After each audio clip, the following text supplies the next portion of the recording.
क्या आप बदन दर्द से परेशान हैं? क्या आप कमर दर्द से परेशान हैं? और आप इन सारे दर्दों का सॉल्यूशन किसी एक बाम चार काम या किसी मलहम में ढूंढ रहे हैं? तो आप गलत हैं। हाय एवरीवन, मैं हूं मनोज और आप हैं मेरी सहेली के हेल्थ पॉडकास्ट पर। और आज है हमारे साथ डॉक्टर यशिता सिंह, नमस्ते। जो आज हमारी छोटी छोटी दिखने वाली बड़ी प्रॉब्लम्स के सॉल्यूशंस लेकर आई हैं। हेलो मैम, वेलकम टू मेरी सहेली। Thank you so much. इतनी सारी प्रॉब्लम्स हैं जी, हम सबकी ज़िंदगी में, लेकिन ये छोटे छोटे दर्द जो हैं ये अक्सर बहुत परेशान कर देते हैं। यस। सर दर्द, बदन दर्द, जोड़ों का दर्द, और हम टू बी ऑनेस्ट हम इसे बहुत आम सा समझते हैं। जी, सबसे पहले तो फिजियोथेरेपी, इस टर्म को जब हम सुनते हैं, जब हम देखते हैं, तो हमारी आंखों के सामने आ जाते हैं एक एक्सपर्ट जो खेल के मैदान में खिलाड़ियों को संभालते नज़र आते हैं, जो उनकी टेक केयर करते नज़र आते हैं। लेकिन असल में फिजियोथेरेपी कितनी वास्ट है या कितना बड़ा सेगमेंट है हमारी दर्शकों के लिए, अगर आप बताना चाहें। हाँ जी। तो हम जो फिजियोथेरेपी आप जैसे कह रहे हैं खेल के मैदान में दिखता है, वो हमें दिखता है क्योंकि वो हमारे टीवी पे हमारे सामने हमें नज़र आता है। वो एक्चुअल में बहुत छोटा पार्ट है फिजियोथेरेपी का, बहुत ही ज़्यादा छोटा पार्ट है, क्योंकि वो तो सिर्फ स्पोर्ट्स वालों के लिए हो गया। पर क्या आप लोगों को और मुझे जैसे हम लोगों को तकलीफ होती है तो हम फिजियोथेरेपिस्ट के पास नहीं जाते हैं? हमें लगती ही है। एक एक एज ग्रुप में, बच्चों से लेके बूढ़ों तक, हर एक एज ग्रुप के लिए फिजियोथेरेपिस्ट होते हैं, स्पेशलाइजेशंस होती हैं। भले हॉस्पिटल्स की बात कर लीजिए, हॉस्पिटल में जो पेशेंट एडमिट है उनको भी फिजियोथेरेपी लगती है, जो ऑफिस जा रहे हैं उनको भी लगती है। तो जो हम स्पोर्ट्स फिजियोथेरेपी की जो आप बात कर रहे हैं वो एक बहुत छोटा पार्ट हो जाता है। और ये एक मिथ है कि जो आम जनता है उनको नहीं ज़रूरत है, या फिजियोथेरेपिस्ट वो स्पोर्ट्स नहीं खेलते हैं तो उनको क्या है ज़रूरत इस चीज़ की। बट ये गलत है, सबको ज़रूरत होती है। एक छोटी सी चीज़, इन प्रॉब्लम्स को जब हम हर दिन रोज़मर्रा में झेलते हैं और उनके सॉल्यूशंस हम ऐसे ही छोटी छोटी चीज़ों से निकालते हैं, तो वो कौन सा मोमेंट है जिसमें आप सजेस्ट करेंगे कि दैट्स इट, अब आपको एक फिजियोथेरेपिस्ट के पास ही जाना पड़ेगा? हाँ, देखिए क्या होता है, आप जैसे कह रहे हैं कि थोड़ी दर्दें तो सबको होती हैं, कुछ ना कुछ काम कर रहे हैं, कुछ हो जाता है, थोड़ी दर्दें होती हैं जो एक तरह से नॉर्मल भी है। बॉडी हमारी है, कभी थक जाती है तो दर्द तो देती है। बट कई लोग होते हैं जो एक छोटी दर्द को, अगर वो बहुत सालों से चल रहा है तो उसको हम छोटा नहीं मान सकते। अगर वो बहुत महीनों से हमको एक ही चीज़ बार बार तंग कर रही है तो हम उसको आप छोटा नहीं कह सकते। हाँ, एक दो दिन आई चली गई वो छोटी बात हुई। तो कोई भी दर्द जो बहुत महीनों तक चल रही हो, या जो हमको रिस्ट्रिक्ट कर रही है, स्पेशली कि जैसे मान लीजिए मैं नीचे बैठना चाह रही हूँ पूजा करने के लिए, पर मुझे घुटनों में दर्द हो रहा है, मैं नहीं बैठ पा रही। इस स्टेज पे अब एक टाइम हो गया है कि नहीं, अब मुझे डॉक्टर के पास जाना है, अब मुझे फिजियोथेरेपिस्ट के पास जाना है। ये तो एक छोटा सा उदाहरण है। ऐसे ही बहुत बहुत सारे लोगों में, जैसे मैं बहुत पेशेंट्स देखती हूँ जिनको कंधे में दर्द होता है या गर्दन में दर्द होता है, तो वो कुछ सर्टेन चीज़ें करना छोड़ देते हैं, गाड़ी चलाना छोड़ देते हैं, क्योंकि नहीं मुझे गाड़ी चलाने से दर्द होता है, या उनको पता चल गया ये चीज़ से मुझे परेशानी होती है। तो मुझे ये अब समझ नहीं आता कि हम उसके साथ रहना क्यों सीख लेते हैं। हमें उस दर्द के साथ रहना सीखना नहीं है, एक समझौता नहीं करना है, हमें उसको ठीक करना है, क्योंकि ये नॉर्मल नहीं है। फिर हमें तब उस पॉइंट पे एक फिजियोथेरेपिस्ट को दिखाना है कि मुझे ये तकलीफ़ हो रही है और अब मैं इसका क्या करूँ। ये एक तरीका एक होता है। एंड ऑफकोर्स जब हमें कोई इंजरी होती है, गिर जाते हैं, चोट लगती है, हम जिसे छोटा मान रहे हैं वो बड़ी प्रॉब्लम हो सकती है। वो स्ट्रेन हो सकती है, स्प्रेन हो सकती है, फ्रैक्चर हो सकता है, वो कुछ भी हो सकता है जो आगे जाके फिर हमें दुगना तिगना तकलीफ दे सकती है। इससे अच्छा हमें इसको वही रोक लगानी है। एक बार दिखा दीजिए, सीख लीजिए क्या करना है, उसमें कोई हर्जा नहीं है, ध्यान रखना है शरीर का। यानी कि ये दो अहम पॉइंट्स आपने बताया, जैसे कि खासकर ये जो आपने कहा, ये तो बहुत सैड ट्रुथ है कि हम अपनी प्रॉब्लम्स के साथ एडजस्ट कर लेते हैं और हम कहते हैं कि नहीं, मैं ये काम नहीं करता क्योंकि मेरे पैरों में दर्द होता है। हम ये नहीं सोचते कि पैरों में दर्द क्यों होता है। हम ये ज़रूर सोच लेते हैं कि पैरों में दर्द होता है इसलिए हम वो काम नहीं करेंगे या ड्राइव नहीं करेंगे या जो भी कोई काम है। और दूसरा आपने जो बताया कि अगर कभी कोई एक्सीडेंटली कोई इंजरी हो जाए तो उसे मामूली समझने की गलती ना करें। जी, मैं सबसे ज़्यादा कंसर्न्ड हूँ हमारे यंगस्टर्स के लिए, जो स्पेशली जो अपने अर्ली 20s में हैं या टीनेज में हैं या अपने करियर की शुरुआत कर रहे हैं। वो कितना कंसर्न्ड है अपनी फ़िटनेस को लेकर। स्पेशली अक्सर उनमें भी अब वो बात हो गई है कि उम्र का कोई इसमें, अब मुझे लगता है कि उम्र की कोई सीमा नहीं है। अब दर्द हर एज ग्रुप के लोग कंप्लेन करते हैं कि सर दर्द हो रहा है या पैर दर्द हो रहा है या जोड़ों में दर्द हो रहा है? नहीं, अब कोई एज की सीमा नहीं रही है। मुझे लगता है मेरा मैक्सिमम क्लाइंटेल यंग लोगों से ही बना हुआ है, जो बहुत सैड है। जो एक्चुअली इनफैक्ट मेरे पास 10th स्टैंडर्ड 11th स्टैंडर्ड तक के बच्चे, या कभी कभी 5th स्टैंडर्ड 6th स्टैंडर्ड, इतने छोटे बच्चों से लेके हम यंगस्टर्स तो कई आते हैं। अब यंगस्टर्स में देखिए 2 क्लासेस आ जाती हैं। एक है जो ऑफिस जा रही हैं, जिनके पास बिल्कुल टाइम नहीं। इन लोगों को बहुत भूख है, काम करना है। हेल्थ के आगे ये लोग वेल्थ को रख रहे हैं, जो खराब नहीं है। सबकी अलग अलग चाह होती है, बट जब तक हमारी हेल्थ ठीक नहीं रहेगी, हम किसी और चीज़ पे कॉन्सेंट्रेट कर नहीं सकते। This is as, health is the wealth. ये एक जो मानते हैं, ये हम लोग भूल गए हैं। हम पैसे के पीछे दौड़ रहे हैं। ये एक हो जाता है जब उनको काम के चक्कर में, ऑफिस के चक्कर में बैठे बैठे रहने में ये सारी तकलीफ़ें आती हैं। यंगस्टर्स में और एक क्लास है जो थैंकफुली बहुत ध्यान रख रही है अपना, जिम जा रही हैं, एक्सरसाइज कर रही हैं, बहुत सब अपना ध्यान रख रही हैं। उसमें भी पर कभी कभी इन लोगों को शायद पता नहीं है कि कुछ स्ट्रेचेस नहीं करनी है ढंग से, या किस तरह से अपने आप को एक्सरसाइज भी किस तरीके से करनी है, या कितनी हद तक करनी है, वो सीमा कुछ लोग जानते नहीं हैं। तो ये दोनों क्लासेस मिला के हमारे पास बहुत सारे यंगस्टर्स आते हैं, और मैं भी बहुत कंसर्न हूँ यंगस्टर्स की हेल्थ को लेके, क्योंकि अभी अगर हम इस प्राइम एज में अपना ध्यान नहीं रख रहे हैं तो आगे फिर कैसी चलेगी गाड़ी हमारी, वो बहुत ज़रूरी है। तो यंगस्टर्स में जैसे मैं अगर आपको कहूँ कि गर्दन के दर्द बहुत ज़्यादा कॉमन हो गया, और इसका एक सबसे बड़ा प्रॉब्लम है मोबाइल फ़ोन। इसमें हम सब उतने ही भागीदार हैं। एक सेकेंड, गर्दन के दर्द के लिए मोबाइल फ़ोन? गर्दन का दर्द, सर दर्द, हाथ का दर्द, एल्बो का दर्द, शोल्डर का दर्द, इनफैक्ट कुछ केसेस में कमर दर्द भी, क्योंकि जब हम एक बार फ़ोन में घुस जाते हैं, रील्स देखेंगे, वीडियोस देखेंगे, हमें कोई होश नहीं हम कैसे बैठे हैं, हम कहाँ बैठे हैं, हमें सिर्फ फ़ोन दिख रहा है, और फिर सब लोगों को ये तकलीफ़ होती है। वो एक एस्पेक्ट ने बहुत ज़्यादा यूथ को ख़राब कर दिया है, और हम मना नहीं कर सकते, फ़ोन तो यूज़ करना है, देखना है, बट एक तरीका जो होता है वो हम सबको सीखना आना चाहिए। यंगस्टर्स को अपनी हेल्थ का ध्यान अब रखना चाहिए, क्योंकि कई बार हम लोग बहुत यंगस्टर्स हैं ना, बहुत छोड़ देते हैं कि अभी ये हमारी उम्र थोड़ी है कि मैं डॉक्टर के पास जाऊँ, ये मेरी थोड़ी उम्र है कि मैं ध्यान रखूँ या ये करूँ। हम थोड़ी केयरलेस है इस उम्र में, बट वो हमको एक बदलना है, एक शिफ्ट आना चाहिए यूथ में, जो मैं बहुत कोशिश करती हूँ कि यूथ समझे। मोबाइल फ़ोन तो एक्चुअली आपने जो बताया, हम एक बार उसमें घुस जाते हैं तो हाँ, निकलना। अच्छा, आपने ज़िक्र किया कि एक तबका वो भी है जो जिम जाता है, जो खेलने कूदने में भी टाइम लगाता है, लेकिन कई बार ऐसा होता है कि गली क्रिकेट खेल रहे लड़कों में या लड़के लड़कियों में, वहाँ पर कोई एक्सपर्ट नहीं होते हैं, जी, और अक्सर ऐसे इंसिडेंट्स होते हैं कि उन्हें चोट लग जाती है या कुछ ऐसा छोटी मोटी इंजरीज या मसल्स में कुछ दिक्कत। जी। तो क्विकली उन्हें क्या करना चाहिए उस वक्त? अब आप देख, क्या सजेस्ट करेंगी? वो तो इंजरी पे डिपेंड करता है, बट येस, अगर एक एक्टिव इंसान है जिसको कुछ इंजरी हो गई है, सबसे पहले मैं सबको बताना चाहूँगी कि कोई भी इंजरी हो तो सबसे पहले हमें एक आइस पैक लगाना चाहिए कोई भी इंजरी पे।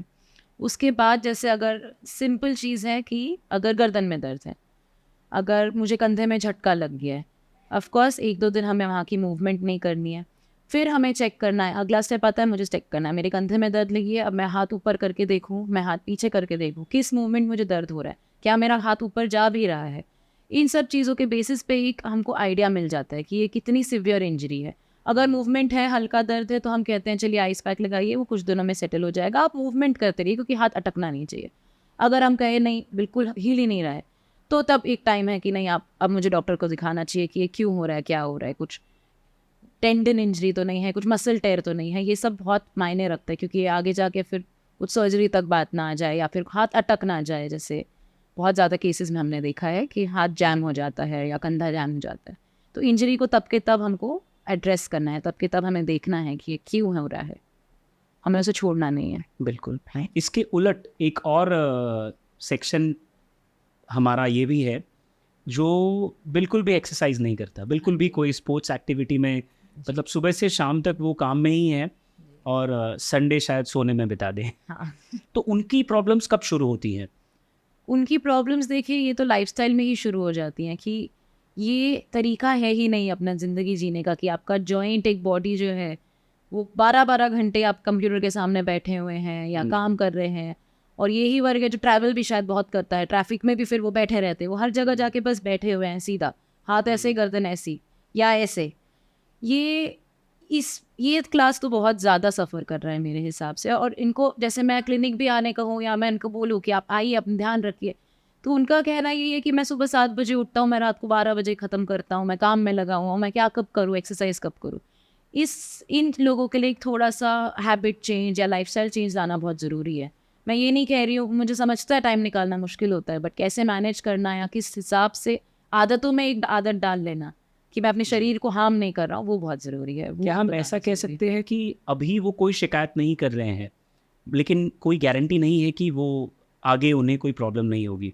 नहीं, ये तो कोई गारंटी, ये तो इनफैक्ट उसका उल्टा ही है कि अगर आप शिकायत कर रहे हो या नहीं कर रहे हो, वो आगे जाके आपको तकलीफ देनी ही है, क्योंकि ये गारंटी है। ये तो गारंटी है, क्योंकि आपकी बॉडी अभी आपका साथ दे रही है। अभी आप वो भूख में, आप वो काम में आपको ध्यान नहीं आ रहा है या आप उस पर ध्यान नहीं दे रहे हैं, बट आगे जाके जैसे जैसे हमारी बॉडी, हम एक एक साल जब हमारा बढ़ता रहता है, हमारी बॉडी थोड़ी थोड़ी थोड़ी कमज़ोर होती रहती है, हमारे जॉइंट्स थोड़े थोड़े स्टिफ होने लगते हैं। हर एक प्रॉब्लम उम्र के साथ बढ़ती रहती है, और ये एक फैक्ट है। जैसे जैसे उम्र बढ़ेगी वैसे वैसे तकलीफ़ें दिखेंगी, और उस टाइम पे इन चीज़ों को उल्टा करना, वापस उस कंडीशन में जाना उतना मुश्किल हो जाता है कि फिर आप 40 पे या 45 पे या 60 पे बोले मुझे 20 की उम्र में ऐसा करना चाहिए था, वैसा नहीं करना चाहिए था, बट तब तक बहुत देरी हो जाती है। तो इसलिए मेरा यूथ से बहुत ज़्यादा ये कि आपको तकलीफ़ हो नहीं हो, आपको ध्यान रखना है अपने शरीर का, क्योंकि ये आपके शरीर का प्राइम टाइम है। इसको आपने मिस कर दिया तो वहाँ से पूरा फिर वो गाड़ी नीचे ही चलती है, सिर्फ ऊपर जाना मुश्किल हो जाता है। बिल्कुल। यूथ की तो बात हमने कर ली, अब बात करते हैं आधी आबादी की। और गर्ल्स या लेडीज़ में भी सबसे बड़ा जो सबसे चैलेंजिंग रोल जो होता है जिनका, हाउसवाइफ्स, जी। वो अक्सर ये शिकायतें करती हैं, खास करके कमर दर्द या बदन दर्द जी। या जोड़ों का दर्द। तो उनकी लाइफस्टाइल में तो जैसे घर पर हम काम करते हैं तो वो तो एक्टिव हैं, ऐसा हाँ अब जी। कितना मैं इस चीज़ को आपकी नज़र से मैं तो नहीं देख पा रहा हूँ, इसीलिए मैं आपसे पूछ रहा हूँ कि उन्हें क्या सजेशंस देंगे आप? जी नहीं, आपका पॉइंट एकदम सही है कि इन लोगों में तो बहुत मूवमेंट्स है, बहुत Exactly. एक्टिविटी है। ये लोग नीचे अगर झुक रहे हैं, ऊपर कर रहे हैं, ये सब मूवमेंट्स है, मैं मानती हूँ। बट ये मेरे क्लिनिक में जो भी आते हैं, जो भी लेडी आती हैं, मैं उनको भी ये कहती हूँ कि एक औरत, एक इंडियन लेडी अपने घर में जब होती है और अपना जब घर संभाल रही होती है, कभी-कभी ऑफ़िस के साथ घर संभाल रही होती हैं, एग्जैक्टली। तो वो सब छोड़ देती हैं। उनको सिर्फ़ तब अपना घर संभालना, अपना फैमिली संभालना, उनका खाना, उसका ध्यान, वो दुनिया भर का ध्यान रख लेंगी अपना छोड़कर। सिवाय अपने। उसमें क्या होता है कि अब ये जो मैं मूवमेंट्स कह रही हूँ, हम काम जो मूवमेंट कर रहे हैं, एक ही मूवमेंट रोज़, और वो भी अलग-अलग एंगल में, अलग-अलग ज़ोर लगा के, वो भी सही नहीं है, क्योंकि वो भी हमारे एक स्पेसिफिक जोड़ पे ज़्यादा तकलीफ दे रही है। जैसे आप कह रहे हैं कमर, हाउसवाइफ्स पे कमर दर्द क्यों सबसे ज़्यादा है? क्योंकि उनके काम ऐसे हैं कि कमर पे सबसे ज़्यादा ज़ोर आता है। अब आप उसी उलट में रोज़ कमर पे ज़ोर दे रहे हैं, पर आप कमर के ज़ोर को रिलैक्स नहीं कर रहे, आप कमर को कभी स्ट्रेच नहीं कर रहे हैं, आप उसको आराम नहीं दे रहे हैं, तो भी वो भी गलत है। यहाँ पे पॉइंट ये आ जाता है कि ना आपको बिल्कुल काम करना है, ऐसा भी नहीं है, लेकिन एक ही चीज़ पे बार-बार रोज़ ज़ोर पड़े, वो भी नहीं करना है। एक बैलेंस ढूँढना है कि एक जॉइंट पे अगर ज़्यादा प्रेशर पड़ रहा है, तो उसको रिलीफ़ कैसे करना, उसको आराम कैसे देना, वो भी एक औरत को, हाउसवाइफ़ को आना चाहिए, जो वो अपने ऊपर बिल्कुल मैंने नहीं देखा ध्यान देते हुए। और ये एक बहुत सैड थिंग है, इसलिए उनको बहुत तकलीफ़ें होती हैं, और उनकी तकलीफ़ें बहुत ज़्यादा जब बढ़ जाती है तब पता चलती हैं, बहुत ज़्यादा, क्योंकि वो बताती ही नहीं है किसी को। तो वो एक उन लोगों में जानना बहुत ज़रूरी है, उनको बताना बहुत ज़रूरी है कि नहीं, आपको ध्यान देना है। और आप जस्ट बिकॉज़ आप काम कर रहे हैं, ये नहीं है कि आप मुक्त हैं इन चीज़ों से, आपको भी तकलीफ़ हो सकती है। हमारे घर में सबसे ज़्यादा वल्नरेबल जिन्हें माना जाता है, हमारे पेरेंट्स, जो खासकर वो जो धीरे-धीरे जिनकी उम्र 50-60 या उससे ऊपर हो रही है, जी। तो उनके लिए तो और ज़्यादा कंसर्न हम सबकी बढ़ जाती है। उनके लिए क्या कहना चाहेंगे आप? देखिए, ये तो घर-घर की स्टोरी है। मेरे खुद के घर पे मैं अपने पेरेंट्स को अब जब देखती हूँ, तो वो दिखता है कि जैसे-जैसे मैंने आपको कहा, उम्र बढ़ती है तो हमारी ताकत कम होती रहती है। स्पेशली आफ्टर 60s फिर हमको वो मसल लॉस दिखने लगता है, उसको हम मसल लॉस कहते हैं कि हमारे जो एग्जैक्टली। पहले जैसे मसल्स होते हैं उसकी स्ट्रेंथ कम होने लगती है, वो हमको दिखता है। आपने वो ओल्ड लोगों को देखा होगा, उनकी स्किन मसल्स लूज़ होती हैं, जी। हमारी जैसी होती है वैसी नहीं होती, उसको हम मसल लॉस कहते हैं। ये मसल लॉस की ही वजह से आगे बहुत प्रॉब्लम्स होने लगती हैं, जो बहुत सारे जॉइंट पेन्स वगैरह होने लगते हैं। और इस वर्ग में एक प्रॉब्लम है कि ये लोग जब एक चीज़ छोड़ते हैं, वो छूट जाता है। जैसे मेरा कोविड के टाइम पे बहुत लोगों के साथ ये तकलीफ़ हुई, नीचे घूमना फिरना बंद हो गया। वो एक बार जब बंद हो जाता है फिर वो वापस शुरू करना बहुत मुश्किल हो जाता है। तो इस एज ग्रुप के लोगों से मुझे ये मैं उनको ये सलाह देती हूँ यूजुअली कि आपने एक तो अपने आप को एक्टिव रखना है। आपका हर एक जॉइंट, गर्दन से लेके पैर तक, पैर की उंगलियों तक, इतने छोटे जॉइंट तक, सब जॉइंट्स की रोज़ दिन में 2-3 बार मूवमेंट हो जानी चाहिए। भले वो कुछ ना हो, वो उठ के उंगलियाँ ऐसे करो, गर्दन ऐसे करो, कंधे, सारी मूवमेंट, सारे जॉइंट्स एक बार मूव हो जाने चाहिए। इसके अलावा कोई काम अगर आप कर रहे हैं, नीचे जा रहे हैं, अपने दोस्तों को मिल रहे हैं, अपने ग्रैंड चिल्ड्रन को लेके बाहर जा रहे हैं, वो रोकना नहीं है। अगर आपको कोई तकलीफ है, डॉक्टर के पास जाना है, उसे ठीक करना है। जितना हो सके आपने हर एक चीज़ अपने आप को एक्टिव रखना है, बिजी रखना है और अपने शरीर को मूवमेंट देनी है। हाँ, उसमें प्रॉब्लम्स जिनको है, जो नहीं कर पाते हैं, फिर उसको कैसे ठीक करना है या कैसे उसके बावजूद करना है, वो फिर हम लोग मदद कर देते हैं। बट जैसे आप भी अपने पेरेंट्स को बताइए कि अपने आप को एक्टिव रखें और कोई इलाज नहीं है।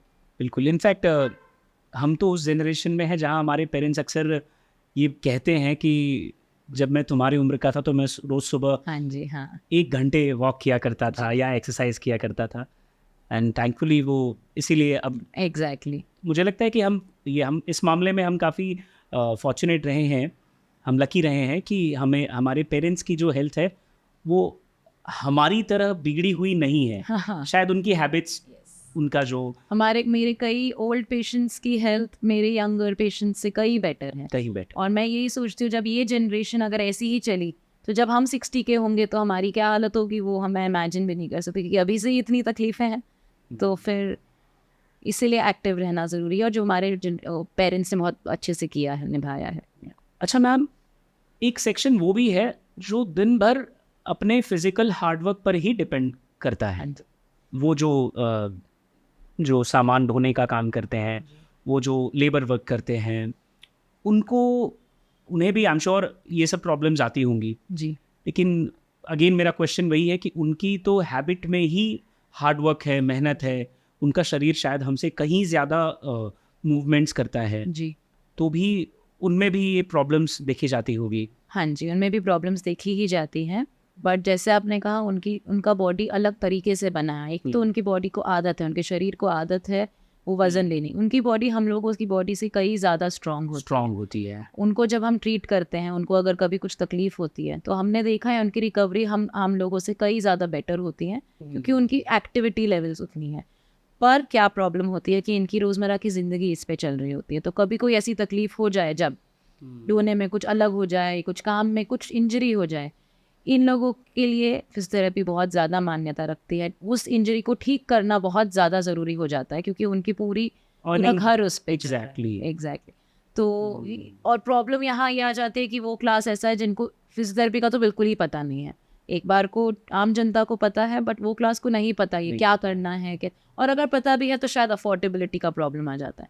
तो उन लोगों में थोड़ा अवेयरनेस लाना कि क्या कर सकते हैं, कहाँ जा सकते हैं, उनको हम भी जैसे बहुत ये करते हैं, ऑफ कोर्स फेवर करते हैं या उनको हेल्प करते हैं, बिल्कुल ये सब उनको पता होना चाहिए कि मुझे अगर ऐसी तकलीफ है तो मुझे ऐसे यहाँ जाना है। ये कई लोगों को पता ही नहीं होता है। मेरी मेड को कई सालों बाद पता चला कि अच्छा आप ये काम करते हैं, मेरे एक पहचान के हैं जिनको ऐसे ऐसे, मुझे तो पता ही नहीं था इसका आप ट्रीटमेंट कर सकते हैं। तो ये एक लैग है कहीं अवेयरनेस में, जो कवर करना ज़रूरी है। आप उन्हें क्या सजेशंस देंगे कि वो अपने काम के साथ साथ थोड़ा वक्त निकाल कर वो अपने शरीर का ध्यान कैसे रखें?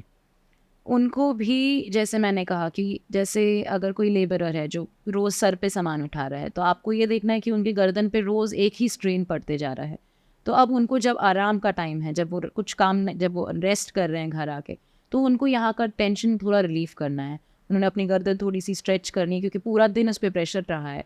उसको थोड़ा सा खुद के हाथ से दबाना है, मसाज लेनी है, थोड़ा सा उसको आराम देना है, क्योंकि एक ही जॉइंट पे, एक ही एरिया पे आप बार बार लोड देंगे तो वहाँ से बहुत सारी प्रॉब्लम्स आगे आ जाती हैं।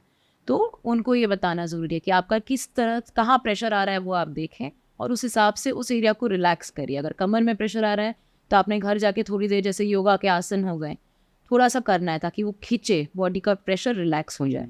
ये करना बहुत ज़रूरी हो जाता है। मैम, फिजियोथेरेपी में पोस्चर को लेकर बहुत बातें होती है हाँ जी।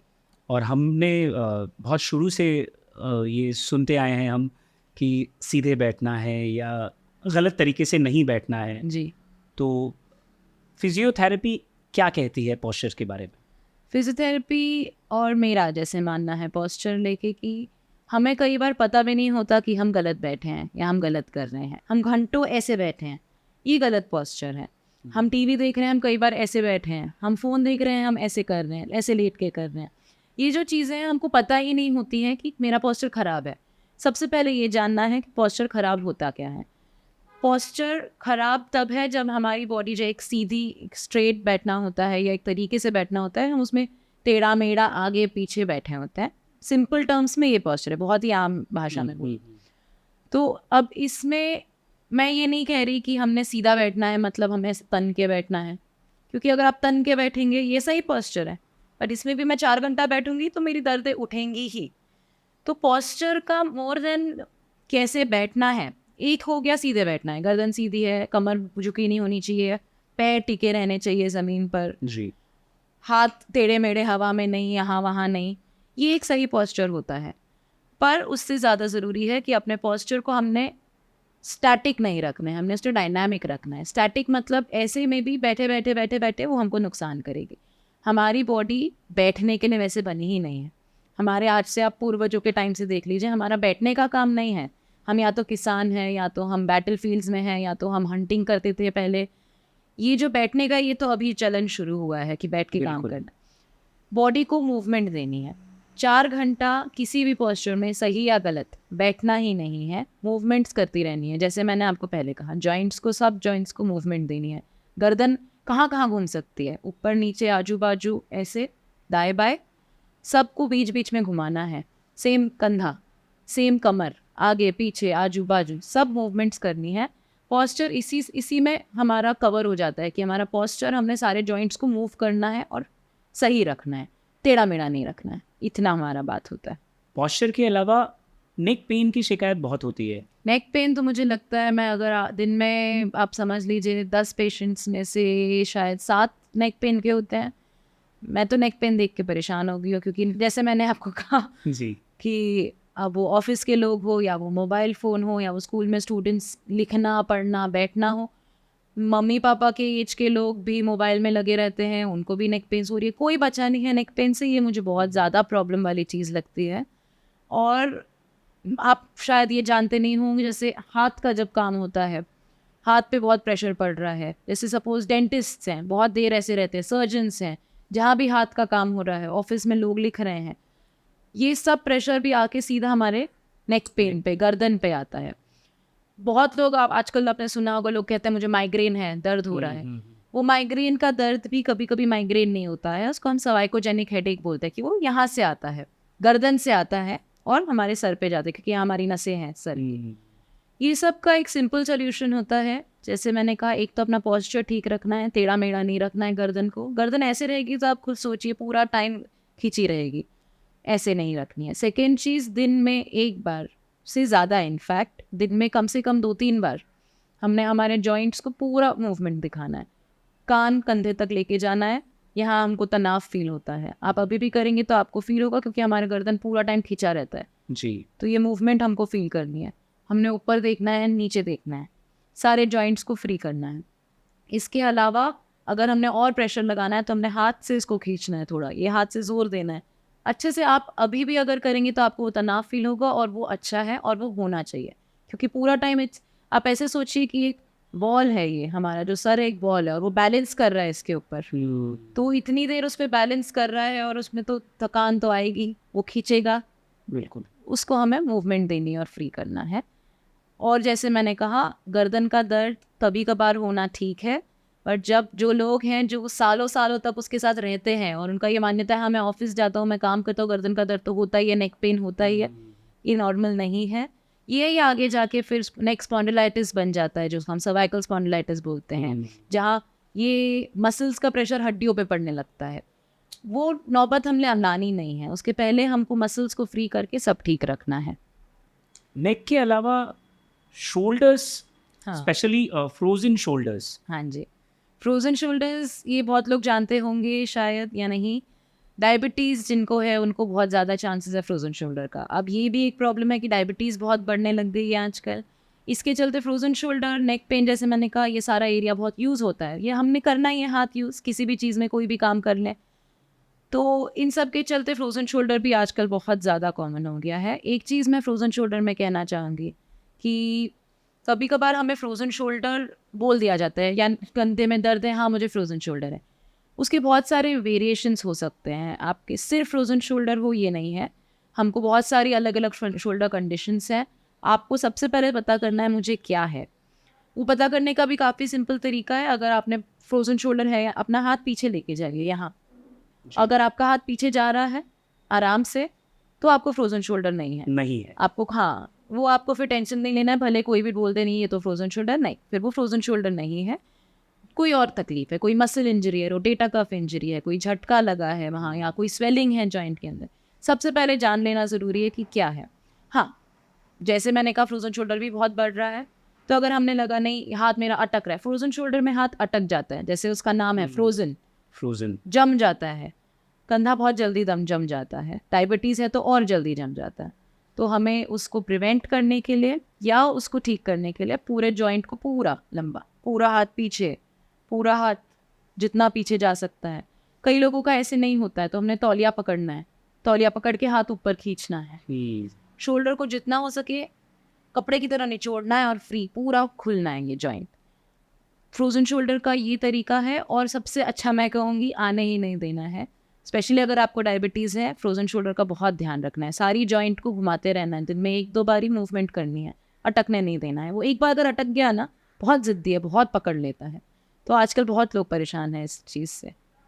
डॉक्टर यशिता, आपने जो बात की प्रॉब्लम्स की, सॉल्यूशंस को लेकर भी बड़ा कन्फ्यूजन है जी। क्योंकि कई बार लोग सोचते हैं कि मैं किसी पार्लर में, मसाज पार्लर में जाकर थोड़ी बहुत बॉडी ट्रीटमेंट्स करा लूँ तो मुझे शायद फिजियोथेरेपिस्ट के पास ना जाना पड़े। जी, तो इन दोनों का फ़र्क समझाइए ज़रा।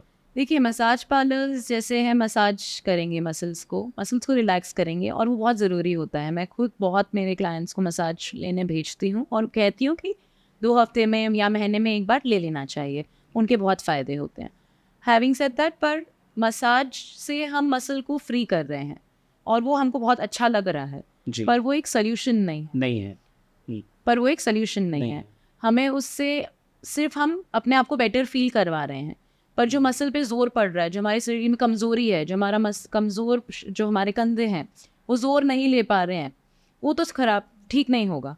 अब इसमें प्रॉब्लम क्या आ जाती है, मैंने आज मसाज करवाया, मुझे बहुत अच्छा लग रहा है, मैं अपने नॉर्मल कामों में लग गई, वो तकलीफ सॉल्व नहीं हुई है, तो वो वापस आएगी, फिर मैं वापस मसाज करवा के ठीक करूँगी। ये साइकिल चलता रहेगा और ये अगेन सॉल्यूशन नहीं है, क्योंकि ये बात फिर आगे जाके बढ़ेगी। फिजियोथेरेपी कैसे अलग है, क्योंकि हम सबसे पहला स्टेप हमारा होता है मसल को रिलीज़ करना, भले वो मसाज से हो, भले वो मशीन से हो, भले वो अलग अलग हमारे टेक्निक से हो। पर फिजियोथेरेपी का सबसे इम्पॉर्टेंट पार्ट ये है कि हम ताकत बढ़ाने पे बहुत फोकस करते हैं, क्या, ताकि जब आपके मसल्स में, जब आपके जोड़ों में वो ताकत रहेगी, तो आपको जो कामों का स्ट्रेस पड़ रहा है, लैपटॉप पे बैठने का, चीज़ें उठाने का, वो जो प्रेशर आपके जोड़ों पे पड़ रहा है, वो पड़ना नहीं, बंद हो जाएगा, क्योंकि आपने अपने जॉइंट्स को उतना स्ट्रांग बना लिया है, आपने अपनी ताकत उतनी बढ़ा ली है। तो वहाँ फिजियोथेरेपी का एक बहुत इंपॉर्टेंट रोल आ जाता है कि हमने ये जो प्रॉब्लम है, हमने थोड़ा सा टेम्परेरी ठीक कर दिया दर्द को, सबसे पहले दर्द कम कर लिया, उसके बाद हमें वापस कैसे नहीं इसको लाना है, हमको एक्सरसाइज कैसे करनी है, हमको इसको ठीक कैसे रखना है, फिर जैसे हमने डिस्कस किया, हमने बैठना कैसे, उठने कैसे है, किस तरीके से अपने आप को संभालना है आगे की ये तकलीफ नहीं हो, वो सब इसमें आ जाता है। यानी कि मसाज को एक आप टेम्पररी रिलीफ की तरह देख सकते हैं। हाँ, सॉल्यूशन नहीं है, वो हमारे, जैसे हम एडजंक्ट बोलते हैं, वो हमारे पार्ट, हमारा एक हेल्प कर रहा है, पर वो सॉल्यूशन नहीं है। सॉल्यूशन तो सिर्फ एक्सरसाइज है, सिर्फ अपनी ताकत बढ़ाना एक ही सॉल्यूशन है। कुछ आयुर्वेदिक ऑयल्स हमने बहुत देखे हैं। हाँ जी। खासकर अब तो थोड़ा बहुत ये कम हो गया है, लेकिन बचपन में हमने लगभग हर दूसरे नुक्कड़ पर एक आदमी को कुछ लाल पीले तेल की शीशी लेकर देखा है जी, जो बहुत कमाल के दावे करते हैं जी, कि बीसों साल पुराना दर्द होगा तो चला जाएगा वगैरह वगैरह, जी। और बहुत उनके क्लेम्स काफ़ी हाई लेवल रहते हैं। तो आई एम नॉट, मैं इसको वर्सेस में नहीं लेकर जाना चाह रहा हूँ, जी। लेकिन फिर भी मैं समझना चाह रहा हूँ कि क्या वो तेल काम करते हैं। देखिए वो भी प्रॉब्लम पे डिपेंड करता है। जैसे छोटा मोटा ऊपर का मस्कुलर प्रॉब्लम है तो ज़रूर ये काम करते हैं, बट अगर आपके जोड़ों में सपोज दर्द है तो ये लोग कहते हैं कि जोड़ों का दर्द भी ठीक हो जाए, तो वापस वही मसाज वाली बात आ जाती है। एक तरीके तक ये बहुत मदद करता है, हम भी कहते हैं कि कोई नुकसान नहीं है, आप करिए। पर जैसे आपके अगर हड्डी में प्रॉब्लम है या आपके मसल्स में ताकत नहीं है, तो ये तेल ताकत तो नहीं डालेंगे उसमें, ये तेलों से सिर्फ थोड़ा रिलैक्स हो जाएगा, हमको अच्छा लगेगा, एक गर्माहट आ जाती है, उसमें जो जड़ी बूटियाँ हैं उनका फ़ायदा हो जाता है। बट ताकत बढ़ाना ये काम कोई तेल या कोई ऑइंटमेंट नहीं कर सकती। वो तो जो मसल है वो एक्सरसाइज से ही कर पाएंगे हम ताकत बढ़ाना। तो बात वही है कि it is okay as a temporary solution. हमने दर्द बहुत हो रहा है और अगर आपको उससे आराम पड़ रहा है तो आप बेशक लगाइए, पर वो सोल्यूशन नहीं है। और उसमें क्या प्रॉब्लम हो जाती है कि अब मैं तेल लगा रही हूँ, मुझे दर्द हो रहा है, मैं तेल लगा रही हूँ, वो दर्द तो है, वो दब रहा है, फिर मैं तेल लगा रही हूँ, वो नीचे दबता जा रहा है, वो प्रॉब्लम जो है वो सॉल्व तो हुई नहीं है, हम उसे छुपा रहे हैं। हम उसे दबा रहे हैं, छुपा रहे हैं। और फिर जब वो आएगी तो वो ऐसे फट के आती है एक साथ बाहर, फिर तब जब आते हैं तो फिर देर हो चल चुकी नहीं होती पा है। रहे हैं, हाँ चल नहीं पा रहे, या ये हो रहा है, वो फिर उस हमारे लिए भी मुश्किल हो जाता है और आपके लिए भी मुश्किल हो जाता है उसको फिर संभालना। ट्रीट करना भी बहुत हाँ मुश्किल जी, हो जाता है। हाँ जी, बहुत मुश्किल हो जाता है। लेकिन मेडिसिन के लिए भी आप यही कहेंगे कि वो टेम्पररी रिलीफ देते हैं? अगर आप पेन किलर ले रहे हैं तो वो तो जैसे नाम है वैसे ही पेन पेन किलर। किलर ही है, वो तो जी। पेन को दबा रही है। अगर जैसे मैं मान लो आपको यहाँ पे हल्का सा टेयर हो गया है, मसल टेयर हो गया है, आपने दवाई ली, और हम भी खुद कहते हैं दवाइयाँ लेना, क्योंकि कई बार वो प्रोसेस को हमें शांत करना होता है, वो क्योंकि वो पेन भी थोड़ा हाँ एक हद तक सहन कितना करना है नहीं करना है, तो दवाइयाँ ले ली, कोई नुकसान नहीं है। बट वो उस पर हम ख़त्म नहीं कर सकते बात को। हमने दवाइयाँ ली, हमारा जो टेयर है या जो इंजरी है वो ठीक तो नहीं हुआ, वो शांत हो गया, बॉडी ने उसको दबा दिया, बॉडी ने इन्फ्लेमेशन प्रोसेस जो हम कहते हैं उसको रोक दिया। एंटी इन्फ्लेमेटरीज हम जो खाते हैं, जो प्रोस्टिन हो जाए हमारी, एंजोफ्लैम वगैरह हो गई, या एंटी इन्फ्लेमेटरीज हैं। पर इन्फ्लेमेशन एक साइन है बॉडी का। इन्फ्लेमेशन का मतलब जो ये लाल होना, दर्द देना, ये एक बॉडी का साइन है कि यहाँ कुछ प्रॉब्लम है, ये हमारी बॉडी हमसे बात कर रही है और हम उसको चुप कर रहे हैं दवाइयाँ खा के। तो जब ज़रूरी है तब दवाई खानी है, पर जब हमारी बॉडी बहुत ज़्यादा बोल रही है नहीं मुझे अभी भी यहाँ दर्द है, तो अब और कितने दवाई खाएंगे? उस पॉइंट पे हमको बॉडी को सुनना होता है, ठीक है हमें बताओ कहाँ दर्द है। मैं शरीर से बात करना पसंद करती हूँ, क्या तकलीफ है बता रही है आपकी बॉडी आपको, तो उसको सुनना होता है, उसको दवाइयों से चुप नहीं करना होता है। डॉक्टर यशिता, हमने कई बार अपने पॉडकास्ट पर फिज़िकल हेल्थ और मेंटल हेल्थ की बात की है जी। तो फिजियोथेरेपी भी क्या उसी लीग में आती है कि मेंटल हेल्थ और फिज़िकल हेल्थ एक दूसरे को सपोर्ट करते हैं या नहीं करते, या अलग हैं? नहीं, ऐसे दोनों एक दूसरे से वंचित हो ही नहीं सकते हैं। मेरा बहुत स्ट्रॉन्ग मानना है कि जब फिज़िकल हेल्थ अफेक्टेड है तब मेंटल हेल्थ अफेक्ट होगी, और जब मेंटल हेल्थ अफेक्टेड है तो फिज़िकल हेल्थ भी अफेक्ट होती है, जो बहुत कम लोग जानते हैं। जैसे मान लीजिए आपके साथ मेरे तो कई पेशेंट्स हैं जो कई बार डिप्रेशन तक में चले जाते हैं क्योंकि उन्हें कुछ दर्द है, या कुछ दर्द है जो उनको जो चाहते हैं वो नहीं कर पा रहे हैं। कुछ लोग हैं जो मान लीजिए बेड से नहीं उठ पा रहे हैं, उनको इतनी कमर में तकलीफ है, तो ऐसे में डिप्रेशन होना, घर नहीं चला पा रहे, काम नहीं कर पा रहे, बाहर नहीं जा पा रहे, या फिर और एंग्जाइटी होना, मेरा काम मिस हो रहा है, छोटी मोटी दर्द है। और अगर ऐसा बहुत ज़्यादा नहीं है, थोड़ा भी दर्द है, तो भी वो एक स्ट्रेस बोल लीजिए, एंग्जाइटी बोल लीजिए, बहुत सारी मेंटल हेल्थ की तकलीफ़ों को वो देता है, बहुत टेंशन देता है। तो फिज़िकल हेल्थ ठीक रखना बहुत ज़्यादा ज़रूरी हो जाता है मेंटल हेल्थ संभालने के चक्कर में। जैसे आपने सुना होगा एक्सरसाइज करने से हमारे बॉडी में एंडोर्फिन्स, हैप्पी हार्मोन्स भी बनते हैं। बिल्कुल। तो ये तो है ही, डाउट है ही नहीं कि फ़िज़िकल हेल्थ मेंटल हेल्थ बहुत ज़्यादा क्लोज एसोसिएशन में चलते हैं। इसके अलावा हम ये भी नहीं समझते कई बार कि मेंटल हेल्थ प्रॉब्लम्स हों अगर, और अगर जैसे स्पेशली हम उसको बयां नहीं कर पा रहे हैं, बहुत मेंटल हेल्थ प्रॉब्लम्स में हम बोल नहीं पाते, ये आपकी शरीर कहीं ना कहीं से आपको दिखाएगी, कोई ना कोई तरीके से आपको वो कन्वे करेगी। वो स्ट्रेस, वो जो नर्व्स पे जो प्रेशर है वो कहीं ना कहीं निकलता है, और इसको हम साइकोसोमैटिक पेन बोलते हैं, जो बॉडी रिएक्ट करती है मेंटल हेल्थ प्रॉब्लम के दर्दों के वजह से।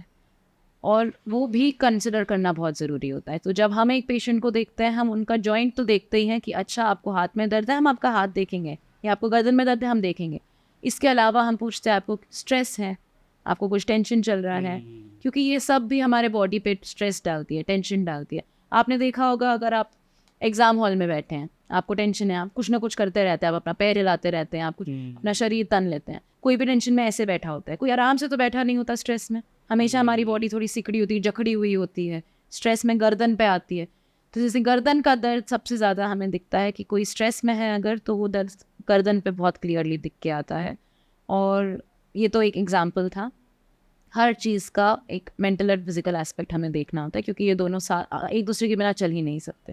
और इसको ऐसे भी समझ सकते हैं कि जो मेंटली बहुत स्ट्रांग है वो फिजिकली रिकवर भी जल्दी करते हैं। हाँ जी, वो तो है ही, बट अब उसमें बहुत सारे फैक्टर्स आ जाते हैं जी। कि तुम्हारी इंजरी कितनी बड़ी है, आपकी तकलीफ कितनी बड़ी है, पर हाँ मेंटली स्ट्रांग होना हमें Help मत करता है। हेल्प करेगा ही। जी। हालांकि आपने मोबाइल से शुरू किया और पॉस्चर पे हमने बात की और उठने बैठने के तरीके पर बात की। अगर आप हम आम लोगों की जो रोज़मर्रा में जो गलतियां करते हैं, तो छोटी छोटी मिस्टेक्स हमारी क्या बताना चाहेंगे आप? जैसे मैं आपको पहले कह रही थी कि इतनी छोटी गलती है कि हम रियलाइज़ भी नहीं करते कि हम कुछ गलती कर रहे हैं। मान लीजिए आप अभी, मैं अगर यहाँ अपना फ़ोन उठा के बैठ जाऊँ और ऐसे बैठी रहा, ये बहुत बड़ी गलती है जो मुझे अब रियलाइज़ नहीं हो रही है, पर ये आगे जाके बहुत तकलीफ देगी। तो अगर मैं एक लिस्ट बनाऊँ कुछ छोटी तकलीफ़ों की, तो जैसे नीचे झुक के बहुत देर तक फ़ोन देख लेना। दूसरी चीज़ जो शायद बहुत लोग जानते नहीं होंगे कि ये फ़ोन है मेरा और मैं ऐसे बैठ के देख रही हूँ बिना कोई सपोर्ट के, बिना किसी सहारे के, राइट। तो ये मेरे हाथ पे सपोर्ट, कंधे पे प्रेशर दे रहा है। ये हमने नहीं करना है। बैठते टाइम टीवी, सोफे पे बैठ जाते हैं राजा के जैसे, हाँ हाँ हाँ। सिंहासन पे बैठे हुए हों ऐसे। जी। ये सब छोटी छोटी चीज़ें मेरे हिसाब से, और ये फिज़िकल थेरेपी में नहीं पढ़े तो भी, बट पानी नहीं पीते हैं लोग क्योंकि बस काम में लगे हैं या कुछ, बस पानी की प्यास नहीं लग रही है। ये नहीं है कि बस प्यास लग रहा है तो ही पानी पीना है, क्योंकि शरीर को आदत लग जाती है।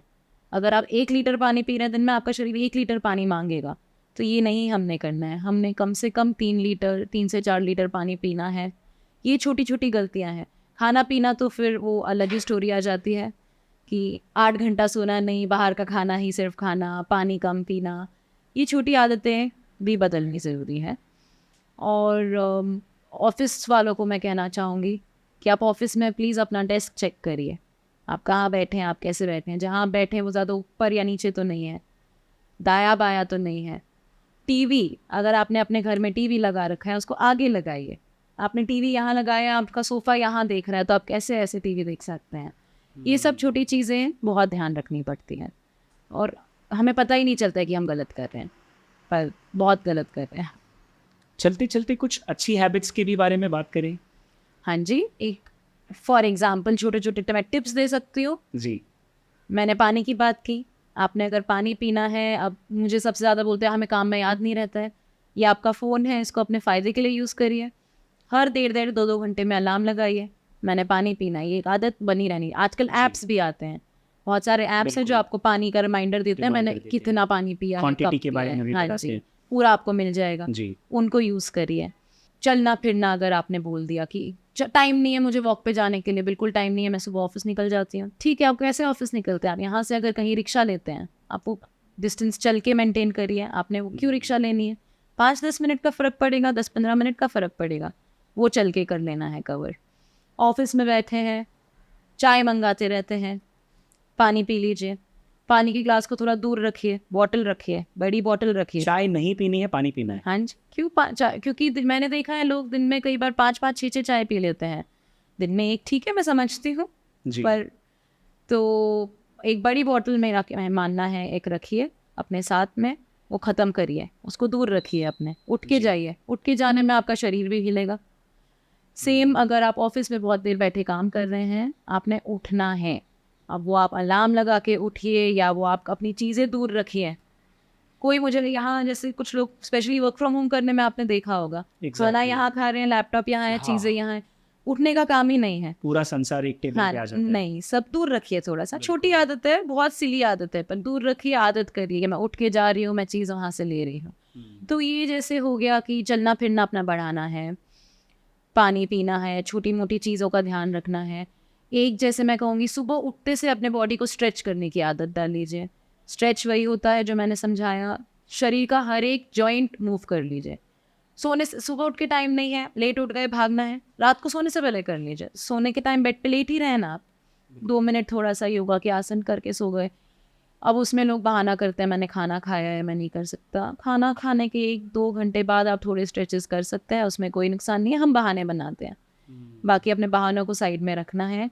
कोई ना कोई टाइप की physical activity, walking, gym, yoga, aerobics, Pilates, मुझे आपकी मर्जी, स्विमिंग, आपकी जो मर्जी हो, कम से कम 15-20 मिनट, आधा घंटा अपने लाइफ में कोई ना कोई एक्टिविटी लानी है। वो इतनी बड़ी डिफरेंस बना देता है हमारी लाइफ में, आप इमेजिन भी नहीं कर सकते। हम ज़्यादा खुश रहते हैं, हमारे शरीर ठीक रहता है, आगे जाके प्रॉब्लम नहीं होती है। तो ये मैं वही कहती हूँ कि आधे घंटा तो हम अपने लिए निकाल सकते हैं। इसमें कोई ऐसी ये नहीं है कि इतना बिजी कोई नहीं है, और अगर है तो हमने बदलाव लाना है कहीं ना कहीं से। हर दिन आप अलग अलग केसेस से डील करती होंगी, हाँ जी। तो आपके एक्सपीरियंस के हिसाब से सबसे ज़्यादा शिकायतें लेकर कौन से पेशेंट्स आते हैं? देखिए अभी कैसा है कि एक कैटेगरी बन गई है हर जी। चीज़ की। जैसे अगर आप यंगस्टर्स की बात करें तो मुझे लगता है यंगस्टर्स में सबसे ज़्यादा फ़िलहाल मुझे गर्दन और कमर का दर्द बहुत ज़्यादा लग रहा है, और उसका हर एक चीज़ का एक रीज़न दिखता है क्लियरली। हमने जैसे डिस्कस किया, यंगस्टर्स हैं, बहुत देर बैठे रहते हैं, ऑफिस में बैठे रहते हैं, कुर्सियों पे कंटिन्यूसली 8-10 घंटे बैठे रहते हैं, कमर में दर्द हो जाता है। तो उसका फिर एक सोल्यूशन जैसे हमने निकालना पड़ेगा कि हमने झुकना है, स्ट्रेच करना है, बीच में खड़े होना है, बॉडी को स्ट्रेच करना है। उसी तरह गर्दन तो बहुत ज़्यादा कॉमन हो गई है, तो यंगस्टर्स और गर्दन मुझे लग रहा है सभी को ऑलमोस्ट कुछ ना कुछ थोड़ी तकलीफ़ होती है, और उसके लिए जैसे ध्यान रखना हमसे बहुत ज़रूरी है, थोड़ा रिलैक्स करना बॉडी को, स्ट्रेचेस करना। अब इसी चीज़ को अगर हम ओल्ड एज में देखें तो ओल्ड एज में मुझे लग रहा है नी का एक कंप्लेन काफ़ी कॉमन दिखता है। हमने भी देखा होगा, हर एक घर में एक ओल्ड इंसान को नी का तकलीफ रहता है। थैंकफुली फिजियोथेरेपी का बहुत स्कोप है, उसमें बहुत हद तक सर्जरीज अवॉइड की जा सकती है, या प्रिवेंट की जा सकती है, या डिले की जा सकती है, क्योंकि नी में ताकत अगर हमने मसल्स में बढ़ा दी है, वो सहारा मिलेगा हमारे जोड़ को, वज़न रखने के लिए हमारे पास मसल्स में ताकत होगी, और हड्डी पे जो हमारा वो आर्थराइटिस जो बोलते हैं जी। उसके कंप्लेंट्स थोड़े धीरे धीरे कम होते रहेंगे। स्पॉन्डिलाइटिस भी एक मुझे ऐसा लग रहा है कि ऑल कैटेगरीज अक्रॉस काफ़ी कॉमन दिख रहा है सारे एज ग्रुप्स में। हाँ, जैसे जैसे उम्र बढ़ती है जो नॉर्मल नेक का पेन है वो फिर बढ़कर बदल कर वो स्पॉन्डिलाइटिस में चेंज हो जाता है। स्पॉन्डिलाइटिस गर्दन का भी हो सकता है और बैक का भी हो सकता है। एक सायटिका और लंबार पेन जो हम बोलते हैं, रेडिएटिंग पेन, जी। जो दर्द कमर से शुरू होता है और नीचे पैरों तक जाता है, पीछे हिप्स वगैरह को कवर करता है, ये बहुत कॉमन हो रहा है ज़्यादा बैठने की वजह से, लैक ऑफ एक्टिविटी। पहले के टाइम पे हम नीचे बैठ लिया करते थे चौकड़ी मार के, उसमें एक्सरसाइज हो जाया करती थी। अब तो हार्डली कोई नीचे बैठता है, खाना खाने भी कोई नहीं बैठते हैं। ये सब हैबिट चेंज की वजह से साइटिका या बैक प्रॉब्लम्स बहुत ज़्यादा दिख रही हैं। तो हाँ, ऐसी कुछ कॉमन प्रॉब्लम्स हैं जो बहुत उठ के आ रही हैं कि हाँ ये तो दिन में 10 में से 8 पेशेंट इन चीज़ों के होने वाले हैं। हाँ, 2 शायद थोड़े अलग कुछ केस आ जाए, बट 8 पेशेंट्स इन चीज़ों के बारे में लेके आते ही हैं जो बहुत अवॉइडेबल है, जो बहुत आसान है इनको ट्रीट करना। आपने नीज़ की बात की। अक्सर हमने सुना है कि लोग परेशान रहते हैं कि कब घुटने का ऑपरेशन करवा लें। हाँ जी, हाँ, आप ये बोल रहे हैं कि इसे टाला जा सकता है टाला जा सकता है through through exercises. Physiotherapy. Yes, through physiotherapy and exercises को काफ़ी हद तक टाला जा सकता है।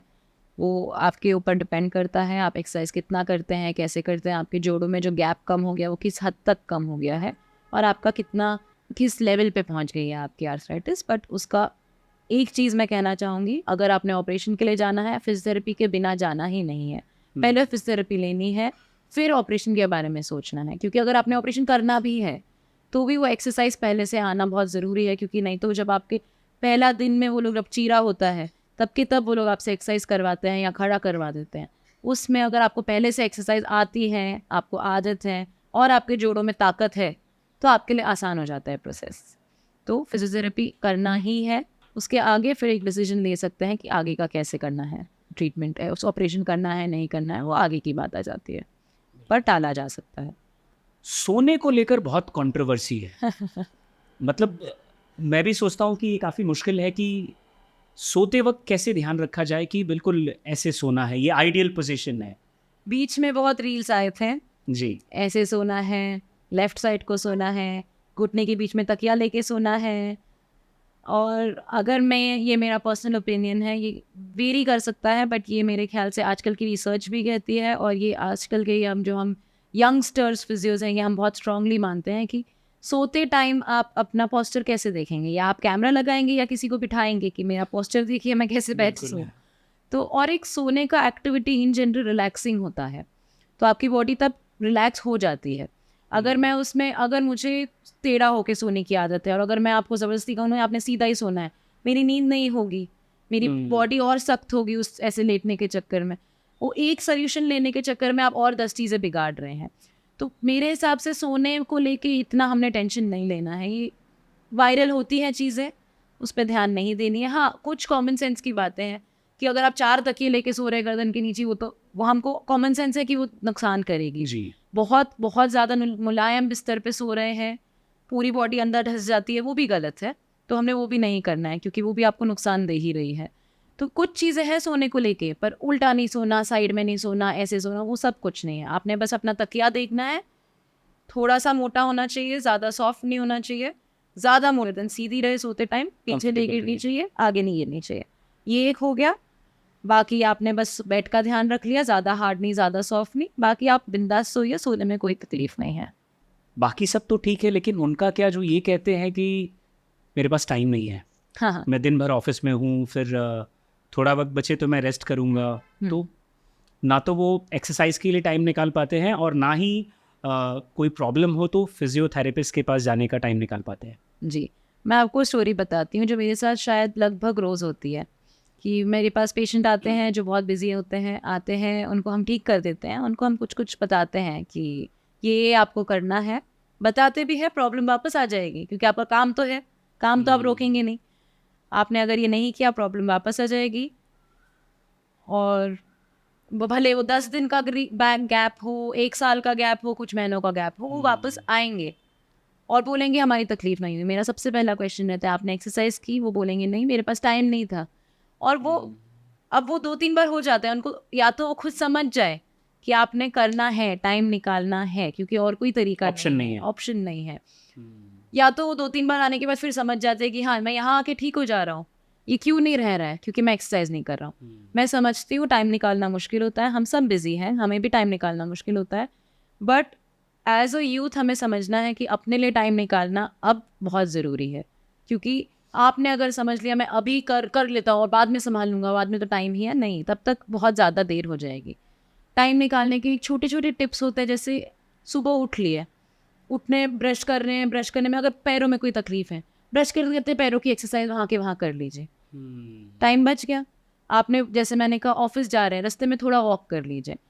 ऐसी कोई बंदिश नहीं है कि ऑफिस में एक्सरसाइज नहीं कर सकते। जितनी एक्सरसाइज हो जो बैठ के या खड़े होके की जा सकती है, अपने फिजियोथेरेपिस्ट से पूछिए, मेरे पास अगर ऑफिस में मैं लेट तो नहीं सकता, मुझे बताइए, मैं इसका ऑल्टरनेट, एक दूसरा का क्या उपाय है जो मैं ऑफिस में भी कर सकता। 2 मिनट का ब्रेक लीजिए, जब आप कुछ पढ़ रहे हैं तब कर लीजिए, जो भी करना है, जो भी आपके फिजियोथेरेपिस्ट ने, कुछ ना कुछ तरीका होगा उस चीज़ को खड़े रह के या बैठ के करने में, वो पूछिए जाके। सोने जाते हैं 10 मिनट का टाइम निकालिए, थोड़ी सी एक्सरसाइज कर लीजिए, उसमें तो कोई बहाना बचता ही नहीं है, सोने तो जाते हैं, उतना तो टाइम है, 10 मिनट पहले निकाल के फटाफट एक्सरसाइज। क्योंकि यही चीज़ हम घर जाते हैं, मुझे सबको पता है, फ़ोन देखते हैं, टीवी देखते हैं, नेटफ्लिक्स देखते हैं, कुछ ना कुछ देख के सोना है, वो आदत बन गई है। देखिए, कोई हर्जा नहीं है, वो देखते देखते कर लीजिए, सुनते सुनते, म्यूज़िक सुनते हुए, टीवी देखते हुए एक्सरसाइज कर लीजिए। जहाँ चाह वहाँ रहा, कहीं ना कहीं से टाइम निकालना है, एक्सरसाइज करनी है। भले वो अपने डॉक्टर से पूछिए कि मैं 10-15 मिनट की मुझे शॉर्ट में बताइए, जो ज़रूरी है मैं उतना करूँगा, और करिए। करना थोड़ा करेंगे चलेगा, बिल्कुल नहीं करेंगे वो नुकसान देगा। तो ऐसे भी कई पेशेंट्स आए होंगे आपके पास जिन्होंने अपने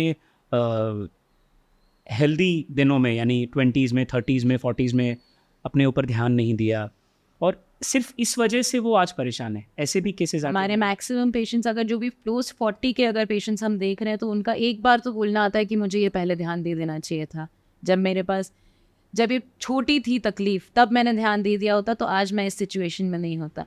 तब जहाँ सपोज उनको 20 दिन लग रहे हैं एक चीज़ के ऊपर, वो शायद 5 दिन में भी ठीक हो सकती थी। क्योंकि वो प्रॉब्लम उतनी छोटी थी या उतनी कंट्रोल्ड थी। तो समय सब कुछ है। आपने अभी ऐसे पूरे दिन का खाना रात को नहीं खा सकते हैं। सेम वही बात आ जाती है कि पूरे बॉडी का जो ट्रीटमेंट है वो एक बार लास्ट में नहीं कर सकते, वो तब के तब चलते रहना है, डोजेस में करना है, जब तकलीफ है तब करना है, उम्र नहीं देखनी है, यंग तो यंग, ओल्ड तो ओल्ड, अपने शरीर का ध्यान रखना है। अगर मैं ईमानदारी से कहूँ तो ये बीते जो कुछ मिनट थे ये मेरे लिए तो आई ओपनर थे, एंड आई एम श्योर आपके लिए भी होंगे, क्योंकि मैंने ये नोटिस किया कि कई चीज़ें हैं। इनफैक्ट हमें सबसे बड़ी गलतफहमी तो ये है कि हम फिट हैं क्योंकि हमें दर्द नहीं है। क्योंकि हमें दर्द नहीं है। हाँ। तो हो सकता है कि हमारी कोई एक ऐसी आदत हो जो हमारे लिए एक बड़ा दर्द लेकर तैयार हो।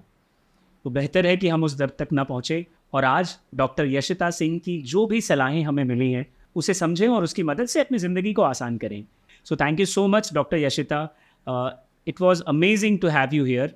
और मैं पर्सनली ये वादा करता हूँ कि मैं अब स्ट्रेच करना है बॉडी पार्ट्स को, हर बॉडी पार्ट को, मोबाइल को थोड़ा संभाल के यूज़ करना है, पानी पीते रहना है, और मेरी सहेली